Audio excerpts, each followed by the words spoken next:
ulemavu. Jinsi unavyoniona hapa, sina mkono pamoja na miguu yote. Nilipata ajali karibia miaka 20 iliyopita, lakini hali yangu haikunizuia kufanya vitu ambavyo angeweza kufanya mtu mwenye miguu iliyokamilika. Kwa hiyo nilijitahidi kusoma mpaka sasa hivi mimi ni mwalimu kwa watoto wenye ulemavu wa akili na usonji. Leo nimepata wasaa wa kwenda kuwatembelea baadhi ya watoto, akiwemo mtoto mmoja anaitwa Emmanuel Kabasa. Huyu Emmanuel Kabasa tuseme ana ulemavu mara mbili. Huyu ana ulemavu wa viungo, lakini bado ana kitu kinaitwa cerebral palsy. Manake kuna namna ubongo wake umeathirika. Kwa hiyo ana ulemavu mara mbili, ana physical na intellectual.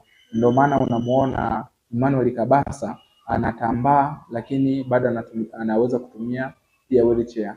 Sasa leo nimeweza kukutana na wazazi wake na kuongea nao na kubadilishana mawazo, na pia na kwenda na zawadi kidogo.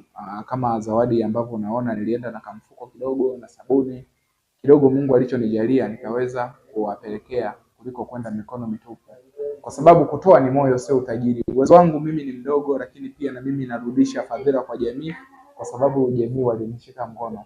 Kwa hiyo Emmanuel Kabasa anapitia changamoto mbalimbali. Kwa mfano, shule alianza lakini baadaye aliacha. Kwa hiyo leo nilienda kumfuatilia tena kumuuliza, mbona shule huonekani? Alisema na changamoto za uniform pamoja na changamoto ya madaftari, lakini pia na mtu wa kuwa anamtoa nyumbani kuja shuleni. Kwa hiyo ndugu zangu wa Tanzania ambao mnatazama video hii, mtambue kabisa mahitaji ya Emmanuel Kabasa ni uniform, madaftari na matumizi baadhi kwa ajili yake mwenyewe.